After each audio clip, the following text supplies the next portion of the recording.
What attracted me to acting was the idea that I could continually learn in a profession that's very challenging. As an individual, you're asked to use your imagination to experience different periods, psychologies, physical forms in order to tell stories to an audience, and that's a privilege to be asked to do that as a living. Cheers, love. Cheers. Happy New Year. Now, I've got to talk about your name. Yes? Benedict Cumberbatch. It sounds a bit like a fart in the bath. It's a tricky one. It's a tricky one to say first thing on a Monday morning. Yeah. It really is. The name must be something that comes every time you tell someone your name, that you must get those ones. What is the name? Yeah, Anthony in there from the Red Hot Chili Peppers. What a surreal thing to be able to say. Anthony in there from the Red Hot Chili Peppers. I grew up with that band. They're brilliant. And he was going, Cumber Batty, what? And Batch. Oh, Bat. Right, Cumberbatch. But this is your real name. This isn't a stage name. It is my real name. No expense spared there. I love it. Benedict, so many people think your name is not your real name, it's a stage name. Actually, it's your real name, and you doubted, or you were kind of... I think it must have been one of the only actors that's ever played this role that has a name sillier than himself. But it's my family name. But you didn't always know... No, I started out with my dad's acting name, which is his middle name and my middle name as well, Carlton. And then I had an agent who just went, but you've got this extraordinary name, which is quite unique. Why aren't you using that? And I said, well, you know, it's a bit awkward to say. It sounds a bit like a fart in the bath. It's not that easy to kind of to get to spell right. So there were, and obviously it was just a field day at school. You can imagine the amount of nicknames I had, and probably we will have. We only thought of 45 nicknames, didn't we? Only about, yeah, exactly. It must have been a bully's dream at school. I bet. Can you imagine? Yeah, it was Bender, cum face, but. Shall I tell you the best one? Shall I tell you the best one? Yeah, go on then. Yeah, it's got to be Bender in it, isn't it? Bendy Dick, come on my baps. Oh, no! So I think that's probably the best. I mean, you get Cucumber Patch when you're about 4. Yeah, and then it graduates from there. It didn't really ride very well. I had sort of 6 months of trying to get work and nothing happened, and I moved agents, and she went, why on earth aren't you calling yourself Benedict Cumberbatch? I said, well, because it sounds like a fart in a bath. It's just... It sounds like a bath. A fart in a bath, I should say.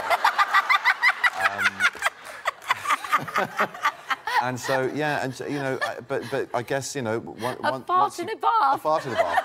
Yeah. But once you got it, it kind of sticks. So, yeah, it's worked out all right. Have you heard that these fans are obsessed with you? Have you heard what they're called? The Cumber Bitches. The Cumber Bitches?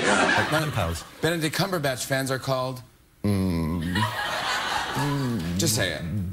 Bitches. Yeah. I'm just really embarrassed about it. I mean, it's set feminism back Cumber bitches. years. Yeah, all right. Yeah, sorry, but that is an awesome name. Are you kidding me? That's fantastic. The Cumber Bitches. I think we had some Cumber Bitches in this evening. Oh, don't be rude. They call themselves on the internet. I know, they do. They're very protective, very loyal of you. They're really loyal. And Benedict, what are your fans called? The Cumber Collective. No, they're not. That is not what they're called, Benedict Cumberbatch. Well, you know, this is BBC One. You can say it if you want, but I'm not going to say it. Well, your fans... I mean, Cumber Bitches. Oh, God. Yeah. That seems a weird thing to call themselves. I don't think they meant to offend themselves when they called them that. Very good. Very good. That's what they want. Check out the Chili Peppers. Fleas working for them. They're punching it out. Look at everyone's getting in on the action. I'd love a photograph of that. It's a room full of Cumber Bitches over here. Yeah. Have you seen the stuff that these Cumber Bitches have put on Twitter? Throw your boobs in the air if you want some Cumber loving. The nation has been told. Yeah. I mean, and there's other things as well. It's bamboozling. Yeah. Consider cumbering my batch. That's actually like a post you get on the tube and in bus stops, isn't it? You know? If anyone's like, yes, I want my batch cumbering. No, they're very loyal, very, unlike the name, sort of unspooky bunch of very nice girls who have written to me and said, look, we don't mean to scare you, we just like your work. I'm saying... Cumberbitch? You are Cumberbitch? Yes, I She's am. a Cumberbitch. Okay. Okay. Oh my god. Oh my god. Oh my god. Oh my god. Oh my god. Oh my god. Oh my god.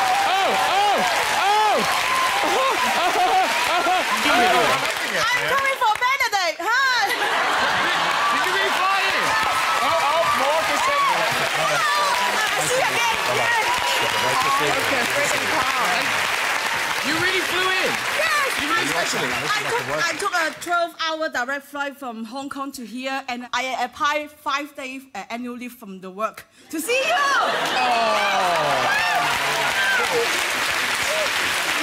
Cumberbatch. It's another Cumberbatch.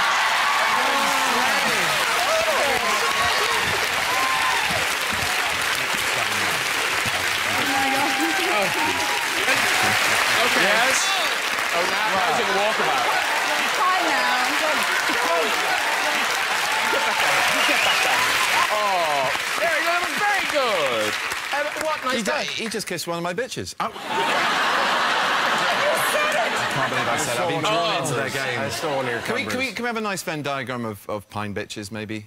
Oh, just join forces. There's no reason for them not to be friends. Well, they'll be Trekkies now. Good. Yeah, that's what they'll be. That will be. Another big fan. Benedict Cumberbatch, oh my gosh, you have some good fans out there, my friend. Oh. You have a lot of big fans. Hello. I know you're nice to your fans. You love your fans. I do. Benedict Cumberbatch, your fans are called Cumberbitches. It's like an oil tanker, but we're slowly turning it in the sea towards something a little bit more PC. We're going towards a Cumber Collective now, apparently. All right, the Cumber Collective. Yeah. I don't think so. But it's... Here's a lot. Calm down, you animals.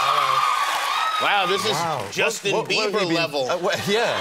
What have you been feeding them? That's crazy. I think they want to eat you is what is happening. To tell you that before I even had seen you, and by the way, you're just a fantastic actor, but before I'd even seen you act, when I heard your name, or read your name, I thought, I would like to meet this guy because didn't you do a segment on your show a few years back or a year or two ago, and it was someone on kind of like a sandwich board just asking people what the hell these groups of, letters meant. Yeah, as what in my is name. a Cumberbatch? Didn't someone say it was an STD or something? Yeah, somebody did say that. It was like, yeah. What is a Cumberbatch? A what? A Cumberbatch. A Cumberbatch? Is that one of those things you wear underneath a tuxedo? I have no idea. Cumberbatch. The first thing comes to mind is a cucumber. A batch of cucumbers. I guess it's a wart on your foot, I think. I don't know. I don't think that's what my parents were thinking of when they christened me, but there you go. Your parents were actors as well. Yes, they are. They are still. Oh, they are actors. Yeah, so, yeah. And your mom, I know one of the guys who works here has got the serious hots for your mom. It was a bit embarrassing when we met earlier, yeah. Yeah. I mean, I've been trapped with men in elevators who kind of go, I used to really like your mum. She's really hot. And what do I say? I mean, if I say, no, she's not, then that's really insulting to my mum. If I go, yes, she is, it sounds like... There she is. And I apologize, but they're absolutely right. I mean... Yeah, she's smoking. This is cool. I should have my mum answering what parts of me are a little bit like Sherlock. Well, in fact, I can tell you what she says. She says that I have to be very careful that I don't get too impatient. It's not that I'm a sociopath or suffer fools badly as he does, but if I see the way or solution to a problem or situation resolving itself and other people don't, I sort of expect a bit of telepathy. I can be quite irritatingly impatient, I think. I don't think Sherlock Holmes had much time for me. I don't think he'd give me the time of day. Oh, he'd see through me straight away. I'm an actor, for Christ's sake. He'd see my poker face very, very soon. I can talk quickly on occasion if I've had a coffee. I do have slumps, not quite in the sort of bipolar even region that he does. Congrats on everything, buddy. We love you here at the show. Look at you on the cover of a Hollywood Reporter right there. No, I'm wearing the same suit tonight. The new aliens, are you? It's a beautiful suit. I've watched Can you make the same pose? Yeah, that's pretty good right there. Yeah, fantastic right there. You're on the cover of that, and in England, there's a magazine called Empire, yes? Yes, and, yes, everyone knows that. And right there, #1, the 100 sexiest movie stars. That's what I'm talking about right there. Look at that. You've really changed. Actually, You've really changed. You're not the same nice guy that you used to be. I had different titles at school, I have to say, yeah, but well, that's something. That must be really fun, though, huh? It's amazing. I mean, I've been doing this for over 10 years now. So when you get voted something like that, it's kind of crazy. I've had the same face for 10 years, and I wasn't on the thousands. So everybody's talking about this British actor in the new Star Trek movie, Benedict Cumberbatch. There he is. Everybody's talking about him. Yeah. People are saying, like, he's the sexiest British guy ever. It's very flattering, but I've never taken anything less seriously. You do sometimes worry about saying you like Star Trek, but I've always liked it, ever since it was Kirk and Spock, right the way through Jean-Luc Picard. And... Yeah, it's a great relationship. No, It's a great relationship. Yeah. No? I don't see that. What relationship? Are you Between Kirk, Spock, and Bones, I think those three... No, you see, this is it. If I talk about a relationship between two men in a drama, they're immediately at it. Well, I mean, yeah. The worldwide interlie will just basically go, splat, there's a load of fan fiction which has me and John Watson floating in space on a bed, handcuffed to one another. not just with handcuffs either. Yeah, I could write that tonight. It would be fun. I know that there's literally fan fiction. Are you aware of this fan fiction about you and I'm Martin's character? startlingly aware of it. I mean, I don't go seeking it. Martin Freeman, who was an absolute Luddite on the first series, suddenly came back in the second, having been away in New Zealand doing a little Radio 4 drama called The Hobbit. And he knows more about it than I do, and he was showing me some of it's really racist, I mean, unviewable, even on MTV. It's flattering, mortifying. Well, I mean, yeah, I mean, I suppose my bodily proportions were quite flattering. I was kind of ripped, so that's as far as I'll hint about that one. It's all there on the web if you want to find it, if your parents want to know you. But yeah, I was amazed at the level of artistry. I mean, even the really dirty ones, it's kind of like, my God, people have spent hours doing this. So it's crazy. You're inspiring it's crazy. creativity everywhere. Congratulations. I know. It's just, what can I do? Benedict was at the National, where you and Johnny Lee Miller were swapping, playing the Doctor and Frankenstein. And he's so naked, that poor monster, for a long time. Yeah. You know, because nudity in plays is normally brief. It's not, you know, but... It was a good 15 minutes. Yeah. And then there was the time the audience were coming in before he gets sort of reborn. Yeah, you were in that big sock. Yeah. Yeah, that's a kind of term that I've heard for it. That's good. Big latex diaphragm. No, it was, there was one night when I was sort of suspended there, sort of, you know, like Da Vinci's Vitruvian Man, sort of spinning around. I could hear people coming in and they went, oh, no, is it him? I wanted to see the other one playing the creature. Oh, great, OK, fantastic. So I'm just going to flop out naked and try and persuade you it's worth the money and the wait. And it must have been very hard when people you knew were in, sitting close. Yeah, no, well, I had...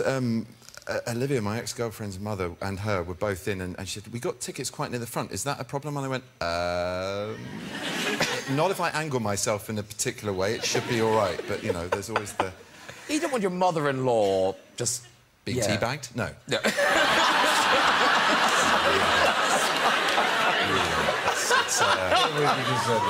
It leads to an awkward Christmas, doesn't it? I was very nervous that night. I was nervous every The night. audience, as we were filing in, after a while you realised that there was someone in this kind of big, fleshy sack on stage, moving and writhing. It was a bit disconcerting. Yeah. And then you popped out and you're naked on stage. Yeah. You pop out covered in goo and naked. But I thought I saw you doing something while you were in the... Oh, Lord. In the sack.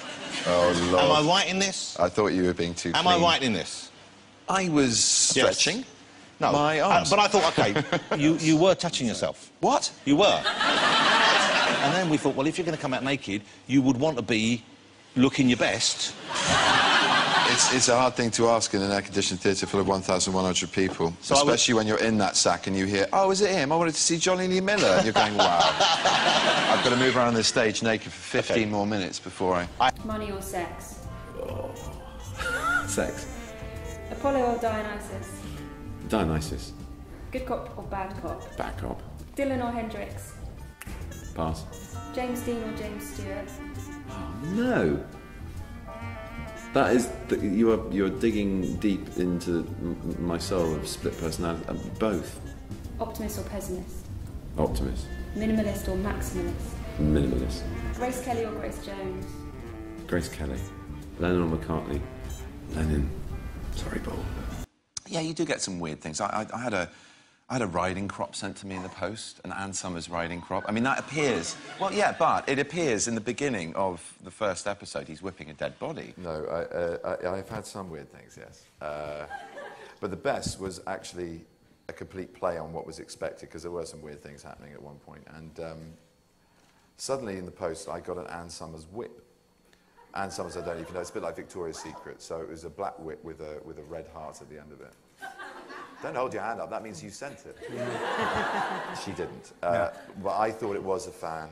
It came with a big sort of mystery question mark and kiss. And I showed my friends, guys, this is crazy. I then went on a talk show and was asked the same question. I said, yeah, I know some strange things. I got a whip in the post the other day and everyone went, "Ugh!"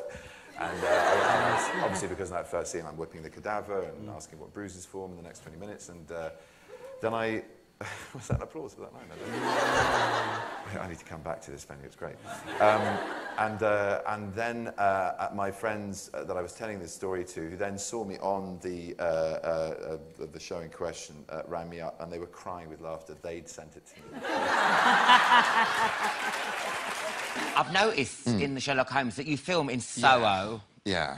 Trafalgar Square. I mean, that must be murder. You must get people coming up to you. Actually, you get everybody just going, what the hell is this? What's going on? And you turn up, you do your scene, you do a rehearsal, and then you sort of look up and there are as many people as in this audience, practically, looking at you with their phones going... It's very weird. But there were about 3 or 4 girls who then decided to be part of it. So every time the camera was on a very long track, and they could see us coming, they were nudging each other, and then they'd literally kind of get up and follow me, like this. Oh, no. Around the fountain, and it was like, oh, no, that's not going to work. That's not going to be cut together. But a movie like this, like these Hobbit movies, they... well, in Star Trek, you certainly experience the same thing. People are just rabid about about the work itself, and then you get thrown into the middle of it. Yeah, which is kind of it's scary, but you can't go in trying to please everyone. You just have to just kind of fulfill the promise the director, whoever it is that's hired you, had in you, and you just that's the thing you're serving on a daily basis, and your fellow cast and the script. And yeah, I think of every day that I stepped on set as Khan as Star Trek and thought about what Khan meant to Trekkies, I would have cried and run home. Yeah, right. I can hear a lot of Trekkies going, I wish you had done, man. No, I don't think so. I think you were universally accepted. In fact, and you are a damn good baddie, if I may be so bold. Thank you very much. But it does beg the question, why are the Americans incapable of casting an American as the baddie in any film? Yeah, I don't know. I had a sort of pet theory that they do vowels, which is sort of warm and loving and feeling. We do consonants, which is sharp and intelligent and thinking. That's as hippie, mad, out left field as I can get with it. I don't. We sound more intelligent. Sort of, and maybe that's scary for them. I don't know. End of my US career. Yes. We've had many actors on the show over the years sitting there, but we've never had one who's been carjacked before. Oh, really? That's good. It is, but you were genuinely carjacked. I was genuinely carjacked, yeah. That was not a pleasant road trip. It was very scary. I mean, I have to emphasise, not just because I love South Africa and South Africans, but it was a small event in a very big country, and we were very lucky. We were on a sort of bumpy dirt track and then got onto the N2, the major sort of trunk road down the East Coast. Yeah.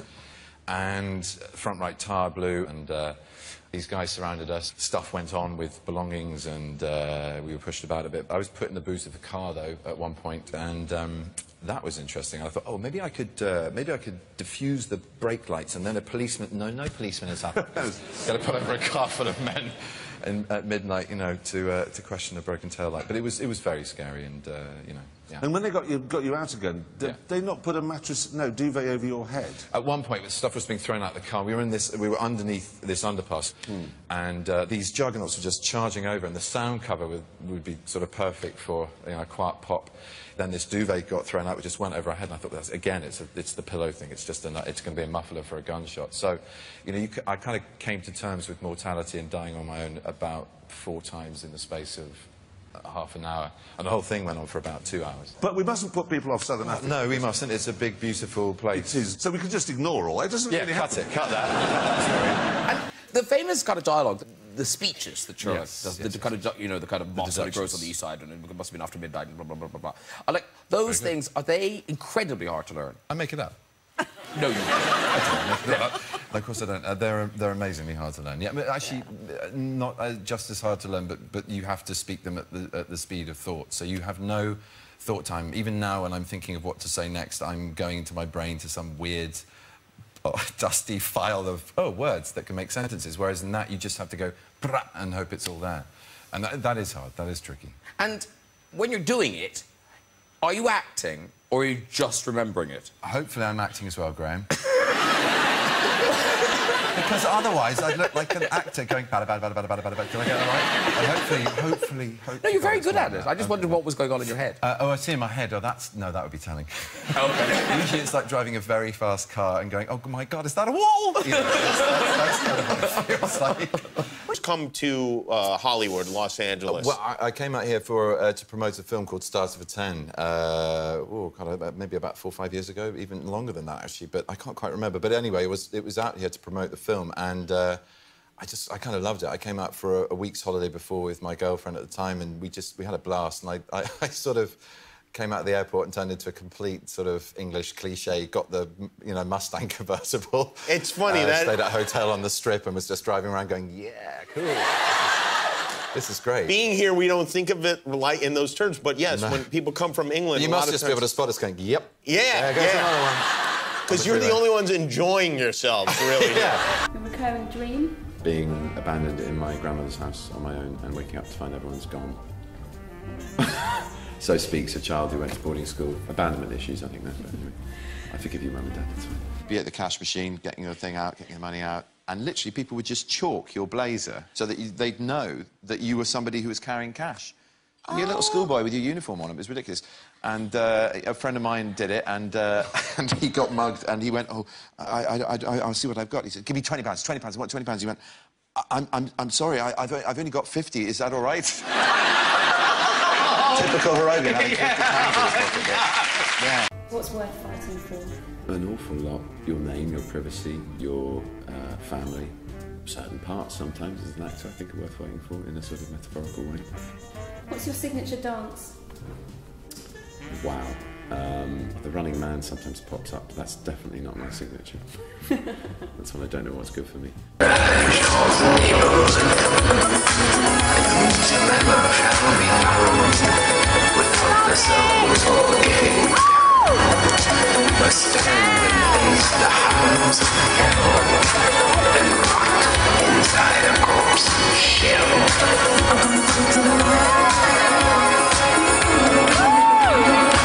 So, here's the deal. Were you offered Doctor Who? No. Did you want to do it?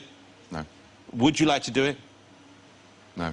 What's your fancy dress? My fancy dress is a sort of Snoop Doggy style 50s pimp thing going on. Hello.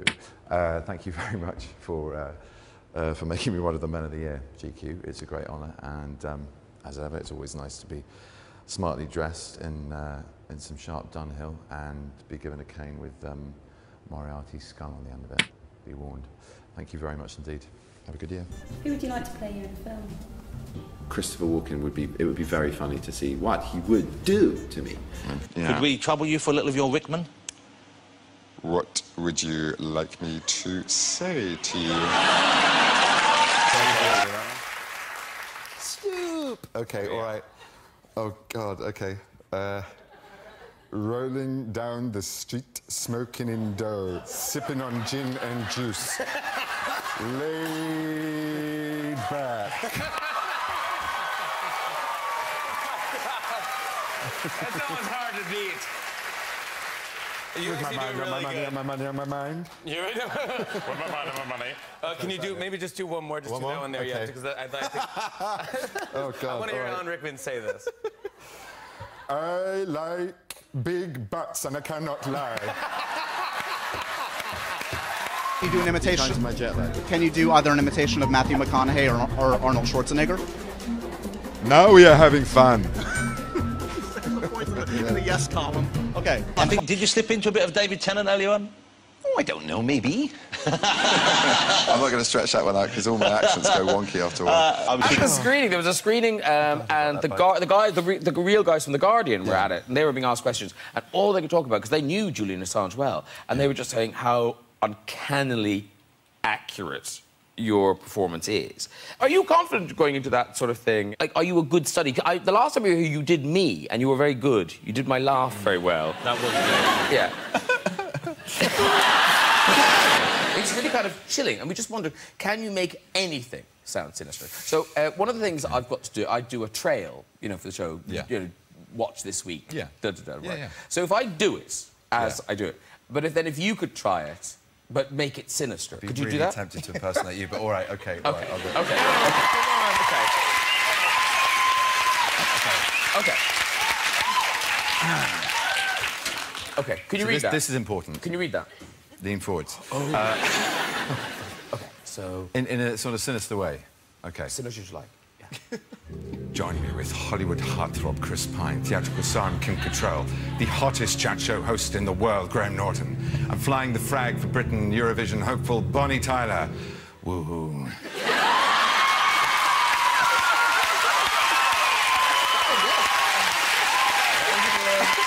Wow. And the last bit as well? Oh, go on. Friday 10:35 at BBC One and BBC HD. You make it look so easy. Do the music.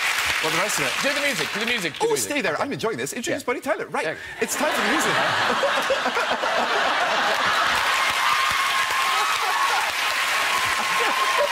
That's very good. That's very good. Do you do lots of people? Are you one of those actors? No. Yes. a few, yeah. But I mean, I think a lot of us have an ear, don't we? I mean, it's either music or it's voices or tones of voices. I mean, you know, I used to muck around with dictaphones at school for ages and just, you know, do interpretations or impersonations of people and create characters. And it's just sort of having an ear. It's part of what we do, I guess. I mean, even if it's not a real person, just to imitate or have empathy with a state or a human being of any general You were doing Chewbacca during the clip. Was I? In Sorry. time with the Chewbacca thing, just a natural knee-jerk. That's one of my favourite Chewbacca moments, is just that... I could do it. I mean, did I take you back? He looked shocked to be back on set. As I mentioned earlier, we have an eclectic mix of guests tonight, so... I wanted to figure out a way to bring them together, and I think we have. Here now with a reading of the actual lyrics from R. Kelly's song Genius from the forthcoming album Black Panties. I give you Emmy, Golden Globe, and BAFTA nominee Benedict Cumberbatch.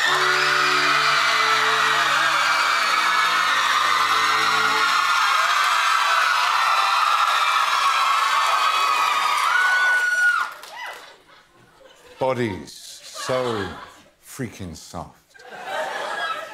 I can't wait to turn you on.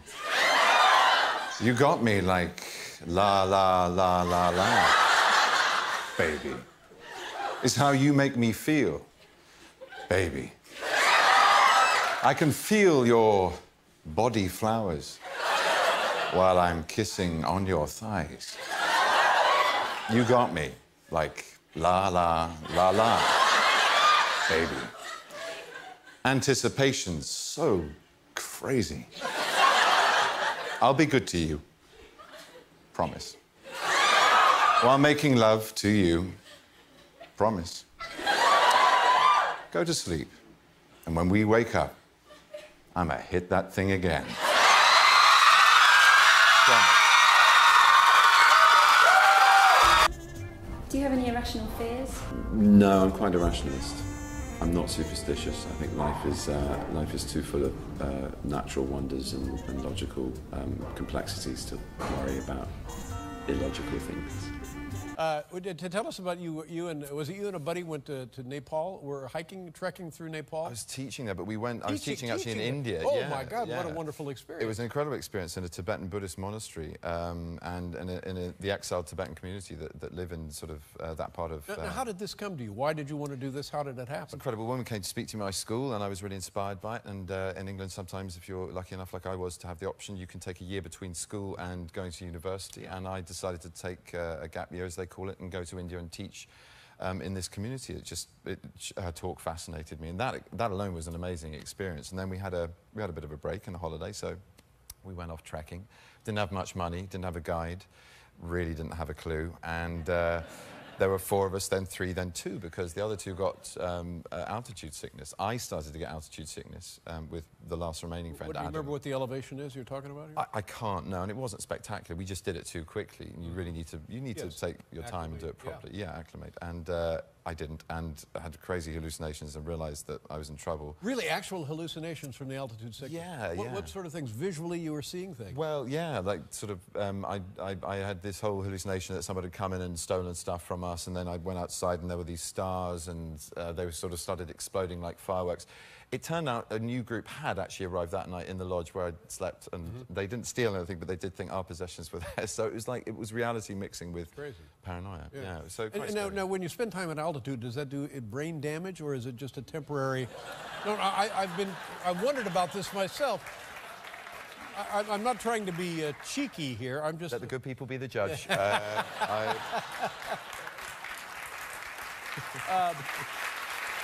Set myself up for that. But now, one hopes that you and your teaching experience made a difference for somebody in those classes. I doubt it. I wasn't a very good teacher. No, I think I was more of a... To be fair to them, they taught me a hell of a lot more than I could ever teach them in return. But I think it was a fantastic cultural exchange. Yes, absolutely. And I think you're probably being modest about this. I'm sure some part of that experience benefited those kids for the rest of their lives. Well, I hope so. I hope so. It might be a kick if, you know, if not, one of them now is sort of going, oh, sir, he in big film. I mean, that'd be great. Yeah. Hopefully they'll speak better English than that by now. It's extraordinary. It's a very hard life, but they have a lot of fun. They know how to have a good time. And so the monks have a good time. What's a really good night for a monk? They love watching. They love watching Braveheart when I was there. I jumped the queue to punch Tom Hardy in the face. No, I love him dearly. That fell flat, didn't it? Christ. Maybe the translation's coming through slow. Yeah. Did you manage to learn any Greek words?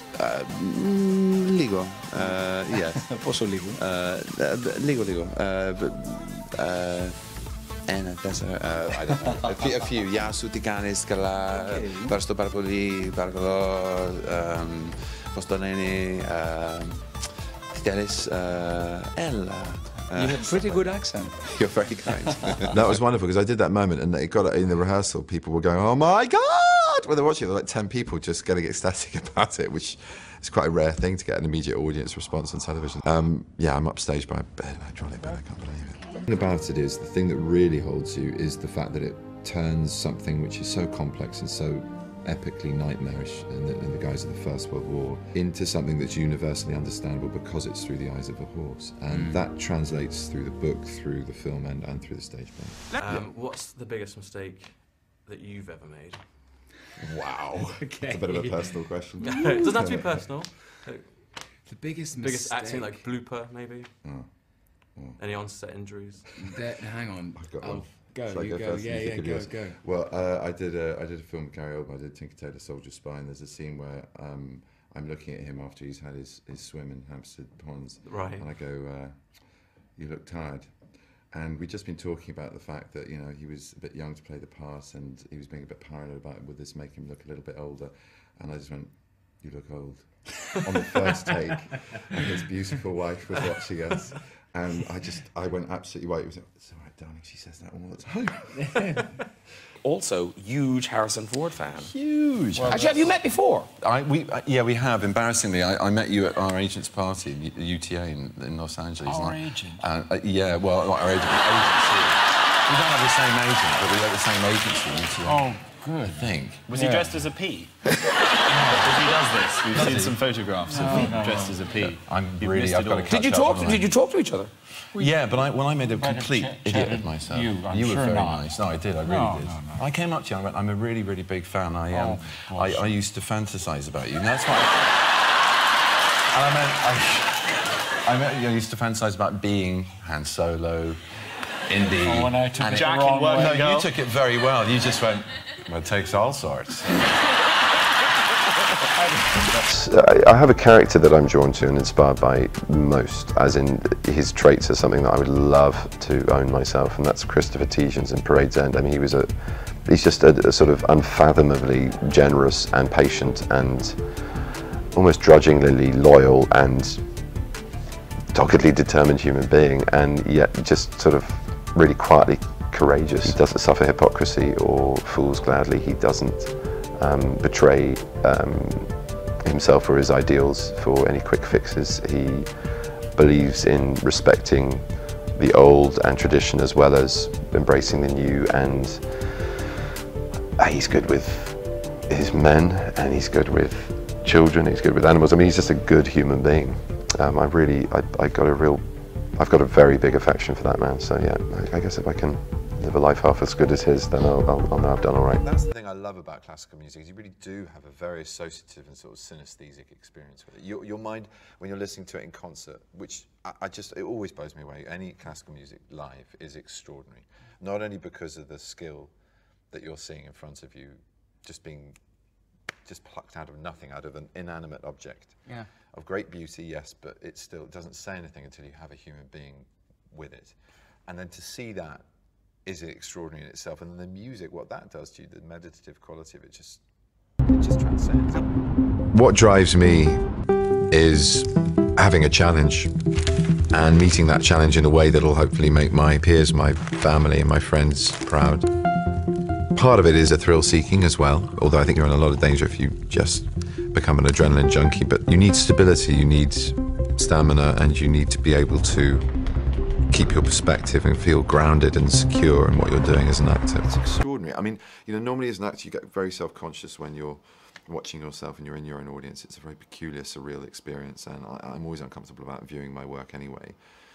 But with this, there is so much going on around you, and even though your imagination has to go there on the day to try and contextualize your environment and how to respond to that as an actor, actually with JJ there's an awful lot of real environment. There's a lot of live action which is on the ship, which was a huge set, or various other locations. But you really, in the background, you don't know how sophisticated and brilliant and rich and beautiful the imagery is going to be, and it just blew me away. It really did. So even in the scenes where I was in kind of going, oh God, it means sort of carrying a little bit, I could really distract myself by just getting lost in space, and Earth's never looked so good as well in 3D IMAX. I mean, it's great. It is the way to see the film, and it's a cumbersome thing to kind of do on the day, but my God, it's up there on the screen. It's worth every moment of wait and patience on the day. It was very speedy, almost overnight. I got a call on the 24th saying they are considering you to play the baddie in the next Star Trek film. I went, what, as in the J.J. Abrams franchise? And I went, yeah. I went, oh, nice.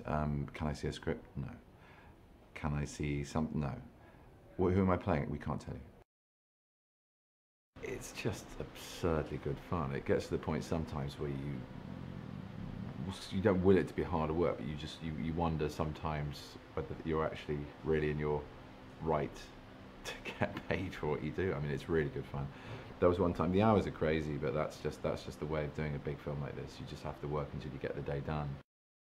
Which way to do my hair was the hardest thing, really. Straight or curly or long with bangs or a sort of a ponytail.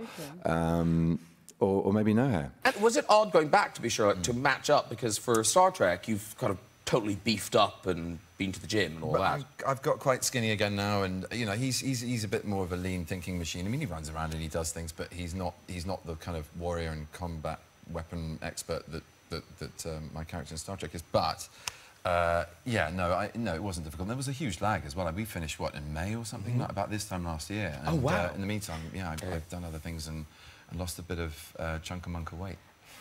That sounds wrong too. Yeah. You're sick. What, mine, Graham? Oh, chunkamunk sounds. Chunkamunk is like an ice sounds cream. Like a candy bar. Exactly. Yeah, it does. I've never heard of it. Okay, I mean.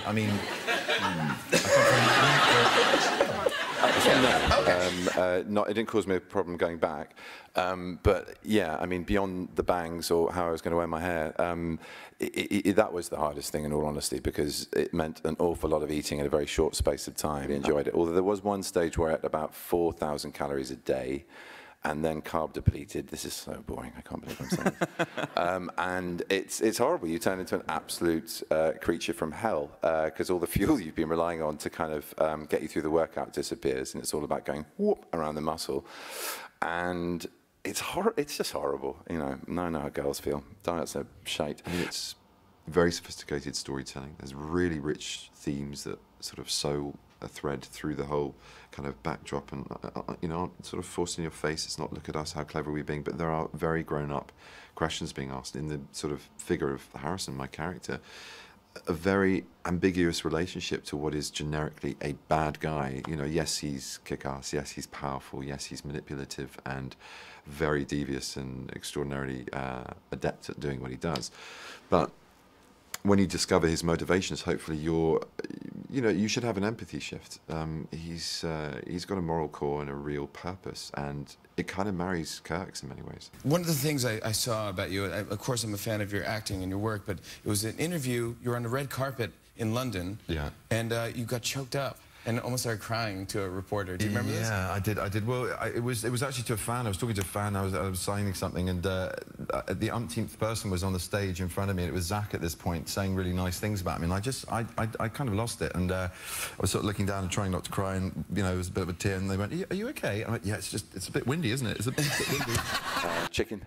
I had a lot of chicken. Chicken, all sorts of chicken, and salmon. And Christ, I don't know. Are you from a food program?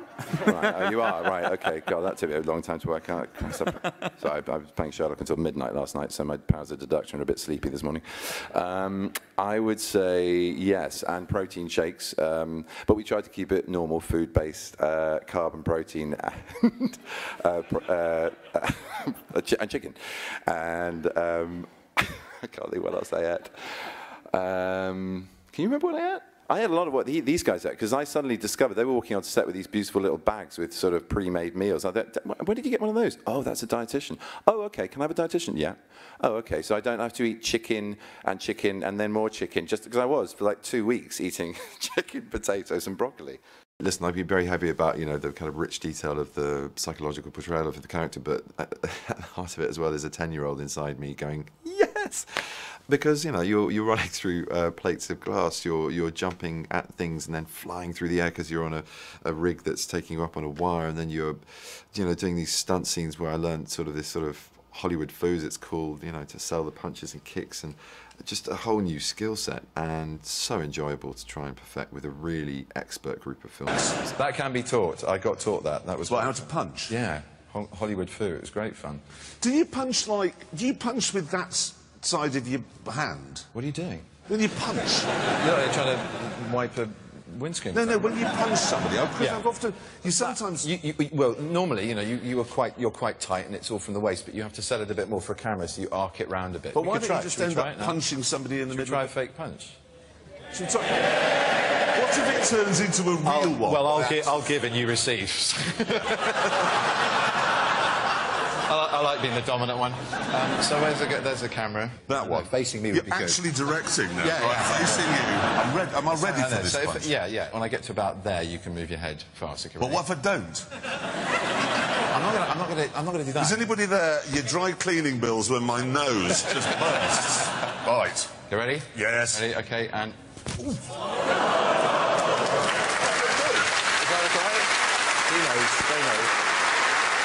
That they were just in the voice of the 10-year-old. Okay. Let's hear it. Gosh, how you've grown. You had nothing to worry about.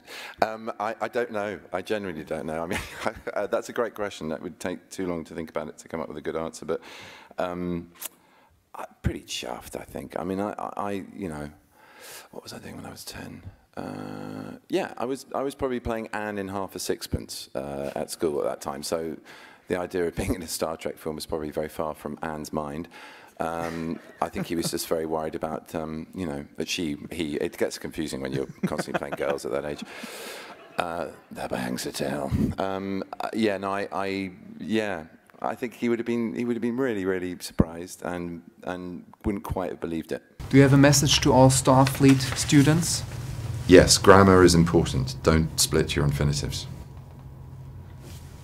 Because you and Simon Pegg, Chris Pine and Zachary Quinto had a much publicised or much tweeted about night out. Have you got the? Yeah. I haven't got the pictures. Yeah, but you know that our favourite one was of us all in. We were remodelled into the Zoolander Jeep with shakes going. It's one of those things, those slightly moving kind of things that they do. God, the internet is a kind of breeding ground for the most crazy and inventive stuff, and that was a moment of enjoying that. We had a really good night in San Francisco, and it was hysterically funny. Hello, my name is Benedict Cumberbatch, and I'm really sorry I'm not there in person to talk to you about John Harrison, aka Khan, in Star Trek Into Darkness. It was an absolute joy to do the sequel to what I thought was a fantastic reboot. What? What? Oh, The Hobbit, sorry. So, yes, hello, Comic-Con. It's a great pleasure to be here to talk to you about Smaug and the Necromancer and my time down under in Peter Jackson. What? Not The Hobbit? What the fuck? Well, oh, The Simpsons. Hawking? Turing? Assange? What? Sherlock? That's television. I suppose Hawking was television. Oh, you want me to talk about Sherlock? Oh, hello. My name's Benedict Cumberbatch and I play Sherlock for the BBC and PBS Masterpiece in America. And I can guarantee it's more fun doing it than it is watching it, and apparently you have quite a lot of fun watching it, so there's how much fun I have doing it.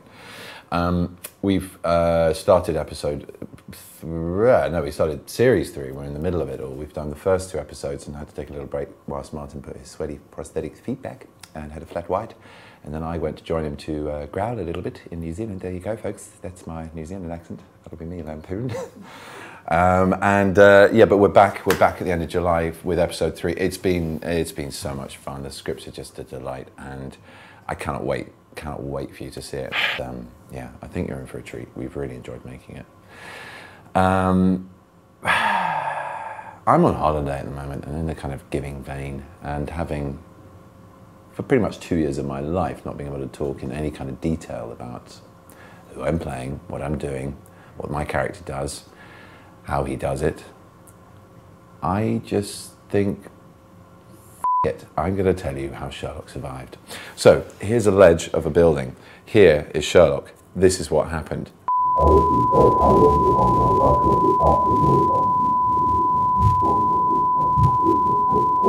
A cabbage. This weird thing happened with the tea bag.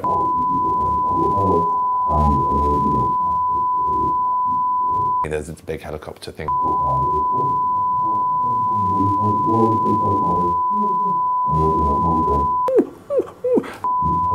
Cup of tea, dear. So that's basically how it happened. I mean, you know, I know you guys like your spoilers, and I feel so much better telling you. Freedom. Now, let me tell you that I also play a character called. We've done the explanation of the jumping off the building, reuniting of Watson and Sherlock. Yes. Now we've got this is you now. This is you re-filming it. Yes. Is the explanation you're hanging off a rope? And also, because I think they were crossing me. I think I hadn't remembered my lines, and they just decided to hang me out. But also, you look at all the people in the street. Presumably, do all those people now know what happened? Yeah, no. No, I'd say that they definitely don't. That's the brilliance of it. Well, they know something happened. Yeah, we all know something happened. Yeah. Yeah. That's a given. But no, they don't. They don't. They really don't. That's what's really enjoyable about it. That was a welcome. That was a welcome from a lot of people who want to know how you're not dead. Well, when I jump off, there's a helicopter with Mycroft in it, dressed as a woman, and an inflatable skirt, and then he takes a pill, which basically means that the helicopter's... I'm not going to tell anyone. I can't. Well, no, I was really enjoying that. Because it was obviously one of the most written about and talked about events in modern television history. Have you ever jumped off the stage and just as you've done it, a dustbin cart's gone by and then a bicycle has knocked over your best friend so you can't see the landing and you don't know whether you're dead, but you might be dead. Please tell me what happened. Did you survive it? Now, The Hobbit, you played the Smaug, you played the dragon. I played the dragon, which is a great thing to be able to say, yeah. And especially, you get to, you do voiceover. I also did motion capture. I mean, we sort of evolved the character. Oh, you did the... Fans of... This is getting a bit weird. I feel that if I did that, you might all scream as well. Why was that funny? We don't know. They're just, you know, maybe. They're super horny right now is what's going on. Does motion capture mean something different here than it does? They heard the word capture and motion, and they just got Wow. I don't know, maybe they're imagining you in one of those tight bodysuits. Handling some kind of... Yeah, my fandom would just evaporate if you saw me in that bodysuit. There ain't nothing erotic about that. I can tell you. It's just, you know, it's a grey onesie with a lot of dots on it. It's not pretty, but it does work. I've got a sweaty mocap uniform. That's all I got to steal. I didn't even get a gold coin to act with. My dad read me this book when I was really young. I was 6 or 7. It was before I went away to school. So he was the first person I told about it, and he said, "Why wasn't I seen for it?" That was his immediate. He's an actor. Typical actor's reaction. No, he was thrilled about it. You know that they based the dragon face off of your face, right? Oh, completely. No, I mean, yeah, exactly. That's what it is. But my godchildren, I've got 4 of them, and the younger ones are really excited about it. So I kind of struck gold there. No pun intended. Necktown, they are making this, and I'm really, really shocked. Oh, for God's sakes! They're making handbags. You know, out of little. Yes, well, you know, at one point they'll probably be putting the children that I kill inside those handbags and carrying them to their graves. I mean, if I really, yeah, I suppose I could use it as a disciplinary measure. Maybe when I'm a parent rather than a godparent, though. Godparents just get to spoil them. I think if I did that, I'd probably end up with having to pay for therapy for them, because I did it once to a friend in the lift last night. She said, "Is that really, I mean, was that much of your own voice?" I went, "Yeah, it was a bit of it." He went, "Go on then." And I did, and he just sort of looked at me in sort of shock. So I was like, not go something to on, unleash on a 5-year-old. Come on, give us something. Go on. Canting dwarfs. Wow. So I just spat everywhere. Canting with an A. To get out of Cinemax.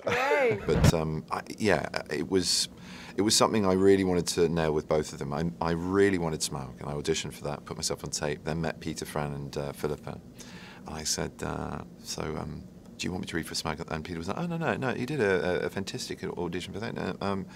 We'd like you to do that, if that's all right, but no, we'd like you to read for some other parts." And I was like, "What?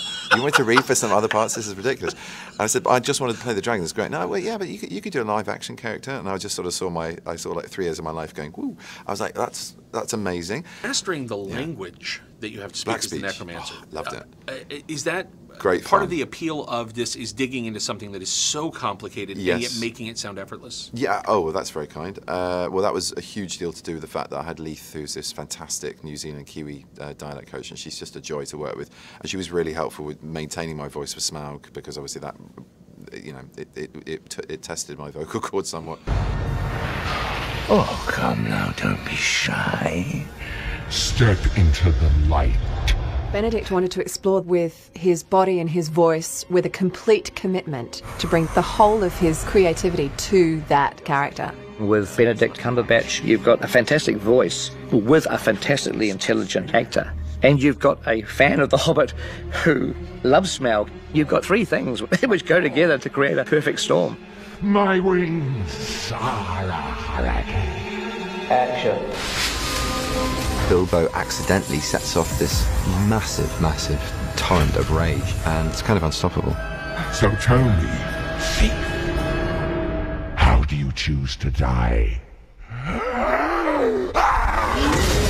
have to say as well, and you probably won't blow your own trumpet on this, I went in and watched Benedict working, and he was physicalizing the beast while doing the vocal work like I've never seen. It was a complete workout. Well, I really wanted to do motion capture. Yes, again, because I wanted it to sort of feel like it came from something rather than just being, you know, behind a microphone. And so I wanted there to be something in the face or the motion of the movement, the intention of the movement that was from my ideas of the character. And I could see little bits of that. But I mean, God, what they do. You do normally as an actor, you sit there and you watch yourself and you feel a bit weird. You kind of like, oh God, I wish I hadn't done that, or why do I look like that, or I wish I'd chosen another take. With this, I'm just sat back going, great. They've just, you know, I did 20% and they've done 80%, and it's great. But I think without that, the dragon would just really be an animation, and I feel like you can really hear the physicality in the voice, and it makes it as magnificent as it really is. Wasn't there one take where you were tasting blood? A little bit, yeah, because it ruins your voice after a while. It's not advisable at drama schools to sort of use your voice, or anywhere really. Just discovering his voice or its voice, the necromancer's voice, was really interesting, and it was a process of backed off by Peter's note, basically, which is he's like a black hole. Everything goes towards him and through him. He's not fully formed. He's between shapes. And he's sort of shape-shifting, but not like Bjorn, but you know, he's lost. He's not quite manifest yet. And so he takes on all this energy and the things around him, whereas Smaug is much more front foot and aggressive and inquisitive, and what we know as human energy, something that comes towards and goes away and all that.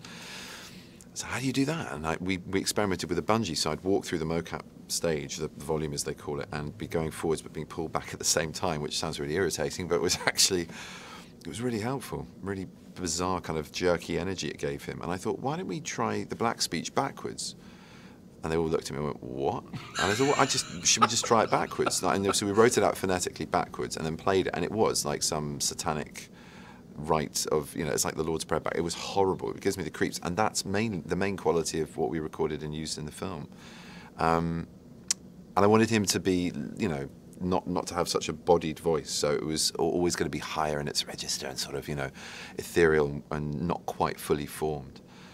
Which also kills your voice, because you're going, you know, stuff like that, and sort of doing it backwards. It's horrible. It gives me the creeps even trying to do it. I hate it. But it's weird. You exercise these things as an actor. People say, how do you get your rage on? How do you do the evil? And it's odd. I mean, maybe I'm just spared a lot of road rage in my life because I kind of get it out in these characters. But they're really dark. They're really horrible creations, but sort of magnificent to play. Benedict Cumberbatch, what a dickhead. It's B-E-N-E-D-I-C-T.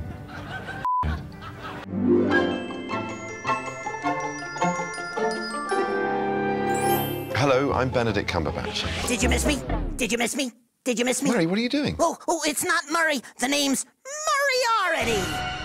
Moriarty? Yes, I am your arch nemesis.